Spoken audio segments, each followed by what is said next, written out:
Hi, this is Tim. Oh, are we recording? Well, there you go. Back to the old days of us doing our podcast. We still can't manage to start a podcast properly. You didn't need to look at me. You need to look at our friends. Oh, I'd rather look at you. But I already know you're Tim. Oh, well, hi, this is Tim. And this is Amber. And yeah, that several of y'all been recently like, hey, I miss you saying hi, this is Tim in your videos. So I'm like, oh, well, I could do that. That's cool. But yeah, so it's been a very exciting, exhausting, All the energetic, everything. informative week. Week. Yeah, we'll go with that. But just wanted to pop on and want to answer some questions from this week. And before the snow rolls in, you want to start us off with A3?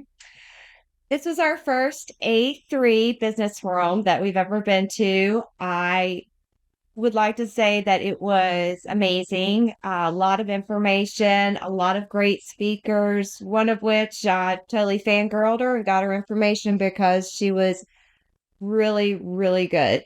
One of the things it reminded me of was almost like a Rotary conference. We try to give as in Rotary, we try to give as much information as we can to all of our members, and A3 did that as well with all of their members. I thought it was different from Automate, which mostly that is how we kind of see Rotary. Our Rotary conferences are different than our meetings. Mm-hmm. So it was a great time. It was really good to see a lot of our friends in the industry. And we were in sunny Florida and then came home to frigid air and snow coming.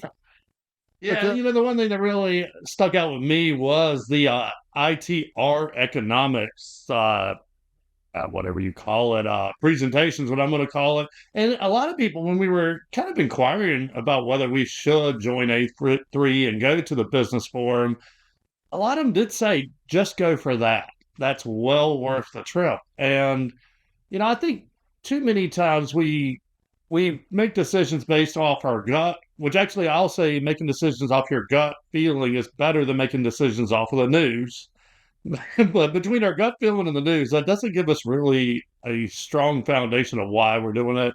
And I think they put some really hard facts behind the why of what we should be doing. Mm-hmm. And also I love the statement with one of the speakers. You didn't see that coming? Like, can you not see or what's happening within your business? How can you not see if it's failing or if it's you're gaining profit or if it's excelling? So I really loved when he kept saying, wow, you didn't see that coming? Yeah. Now, spinning around to another topic, a lot of you've liked my favorite post or favorite comment of the week thing. Well, this week's got to blow my mind. We're going to have to up the game a little bit because Fluke Corporation came in with this absolute mind blowing. So I didn't realize I was just sitting here getting ready to upload this video. I was just scrubbing through it really fast, and I did not realize my desktop audio was on. And Fluke Corporation got some awesome tunes on that post, but yeah, they took. I had posted a few weeks ago, really filling out for some new meter videos. What's your favorite meter? Well, they took all the comments and turned it into an incredible video. And so you definitely should check it out. Which leads us to the next question of the podcast. How much does it cost to get your product featured? Well, you can't. So Amber and I, for better or for worse, I think for better, hopefully, we didn't know all this whole influencer market, which I'm not still sure. I'm not sure that's actually really good that we know what's going on out there. Or influencers before we knew what it meant, because then when we were called influencers, we're like, I don't know what you're talking about. Well, and mainly, I think a lot of companies are just throwing marketing dollars at influencers. And I don't know that we call ourselves an influencer or not, but what I will say is we made a hard decision. Or not, it wasn't a hard decision then. There wasn't as much skin in the game, but we said we would not pay to play. You could Mm. not pay to have your product featured on our channel. And I've stated that in videos. And so I can't really go back on that. Is what I feel kind of going to, yeah. Another one I promise, and I do think this one's important, is that you can't we will run a class with one person. We'll get back to that in a second because we got snow coming. But really, if you have a product that you really, when you're watching our video, there's your first thing. You want to get on our channel, you need to be watching our videos. Because I do I've had, man, it is still, I mean, I'm getting ready to start boiling here. We had one vendor, large vendor, come in, and I mean, they're like bringing us product samples and they're doing all this stuff, and come to find out they've never even watched our channel. And I'm like, really? You show up and you don't even, you want your products featured, you've never even seen a video of us. First of all, that could be really bad for you. We may be really crappy. But I think also those folks out there training your sales force, make sure they know before they go. yeah. Make sure they are intimate with that customer before they go, whether it be their LinkedIn profile or whatever social media they're on or their YouTube channel.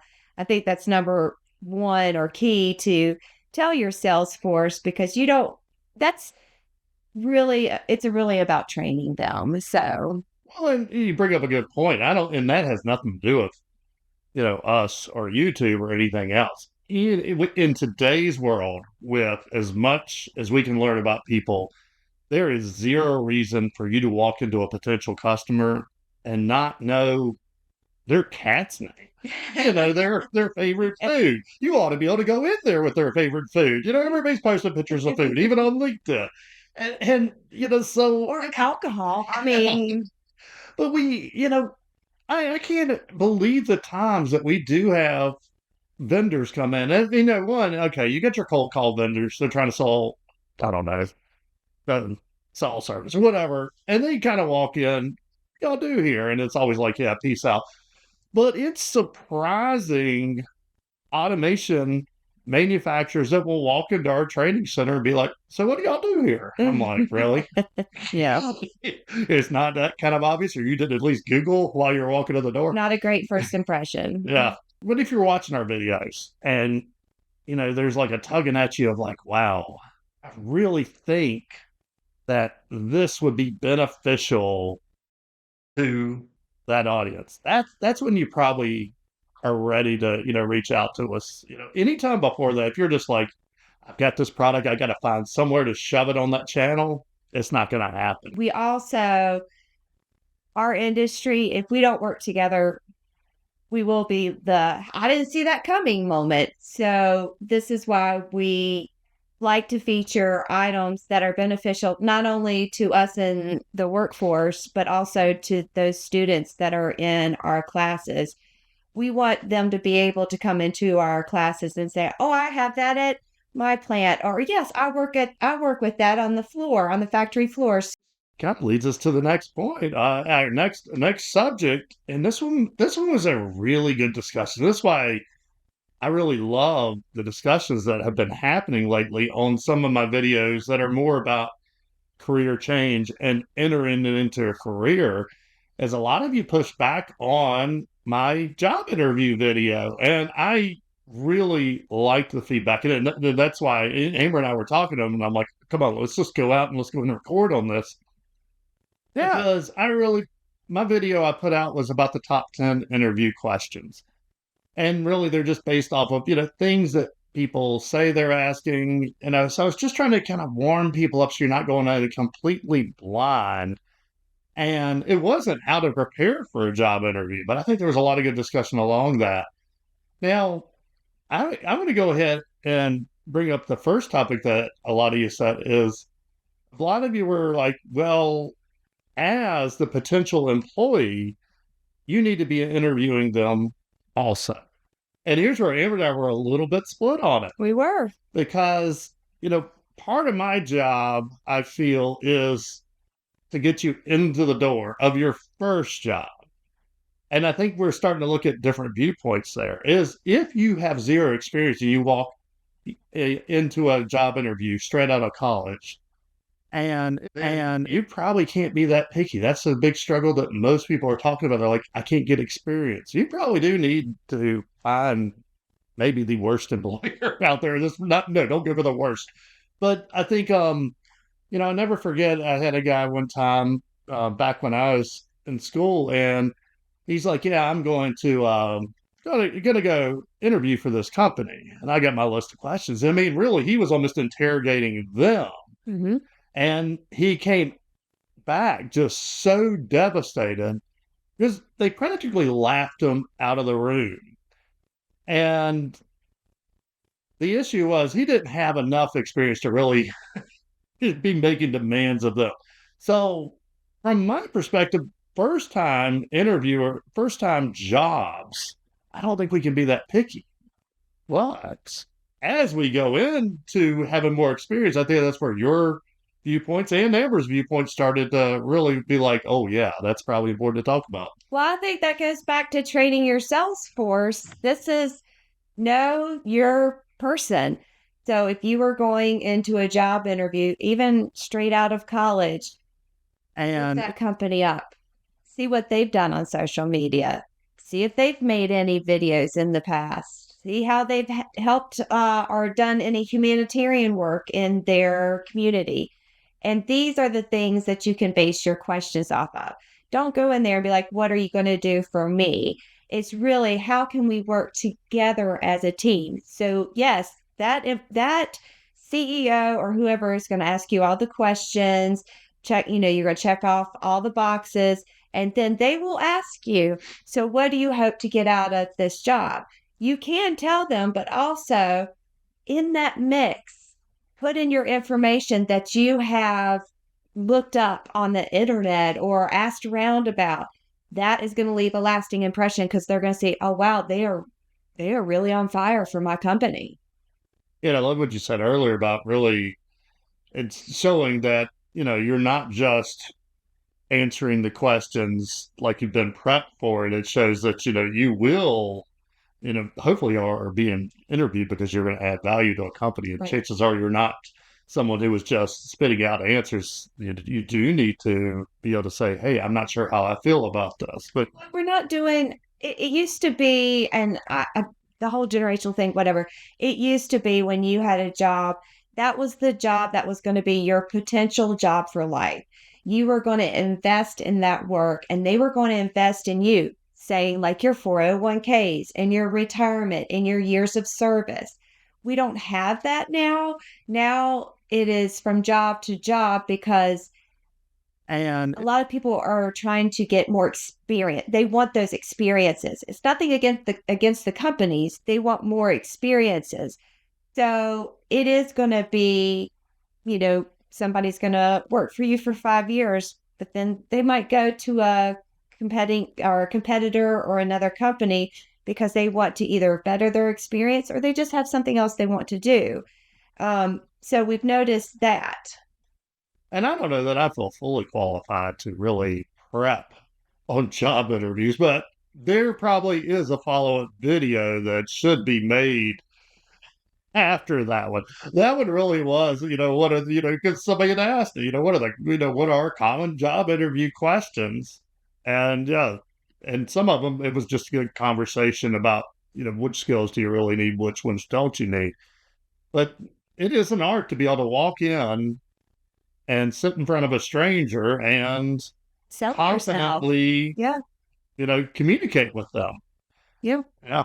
I mean, you're starting a relationship in that interview. Mm-hmm. So, yeah. It was a good discussion we had at the airport. It was. Which, yeah, some of y'all are navigating the airport right now, and I hope you're making it to Roanoke, Virginia, because, yeah, it's PLC integration week here in the snow. And yeah, I've really kind of pondered. I'm like, wow, is this the first time that I canceled class? Yeah. And what was funny is, so I ended up reaching out to all the technicians. They're like, heck yeah, we're going to be there. I'm like, oh yeah, I can't cancel this class. And I'm watching everybody else canceling stuff. But I think that, going back to those hard rules that we did make you can't pay to play on our YouTube channel. Well, we also said back in 2012, we will run a class with one person. And that's a brutal class to run. But then I'm like, yeah, I can't cancel this class. So we will be in the snow running an integration week. Then I'm going to go back to I had an ADHD thought. Imagine that. Back to the interview process. We actually interview all of our students before they come in Yeah. because we don't just sign you up and you come in. You're like, oh, this wasn't what I was asking for. We go through that process too. Tim does ask them what do they expect to get out of the week at class with them? What is your experience? So again, I think we're already doing that interviewing process. That's very true. And these are all returning students, which just makes for a stellar week. I would have been so bummed really if we had canceled this because I will learn more this week than they will. Mhm. So yeah, well, we're gonna cover ignition, really go through a crash course on how to build out a SCADA system, how to do data logging, historian, interpret all those fun things. And then, a lot of them, because going back to the interview, this time coming back, all of them have individual goals that they're shooting for. Mhm. So we have special setups for nearly every one of them for different things that they're trying to cover. And that'll be getting Mary Bruce, Amber, and I bouncing all around. And yeah, that'll push our brains pretty hard on that. And then, we'll go through industrial networking, produce to consume, messaging, what all the little IP thingamajiggers mean, routers, all that fun stuff. And then, we'll be back on the rogue rig again. Except for this time, this will be the first run with the rogue rig during this class. So the first one, we simulate breaks. The machine is broke. How do we figure out how to fix it? The second one is the machine is broke or breaking. How do we signal to the operator or to the technician without them ever grabbing a tool what's wrong with the machine? Which is really cool. Yeah. For one last thing upcoming, we have a machine safeguarding seminar. And I'm really excited about this one. Here's where, in this new space, this is what I really hope to do over there is we're not qualified to teach everything. No way. We don't have the bandwidth to teach everything. So trying to get guests in to really help us build our foundational knowledge. So I've got Banner Engineering, actually Shingle and Gibb. They are the ones that arranged this. And they're going to be here on February 19th. And this is a smoking deal. When they said it, I was like, wow, I can't even believe this. But yeah, so to come for the day training, it is $50. That includes lunch. But for $250, you also will get a Banner SC10 safety controller, which is like a $600 value. And you'll learn how to use it. And I'm really looking forward to it because those are items that I don't know a lot about safety. I know enough to troubleshoot it. You got anything else for this week, Amber? I don't. Well, for a large portion of my audience, try to stay warm. Mm-hmm. Try to stay home if you can. Mm-hmm. And drive safely. See you next week.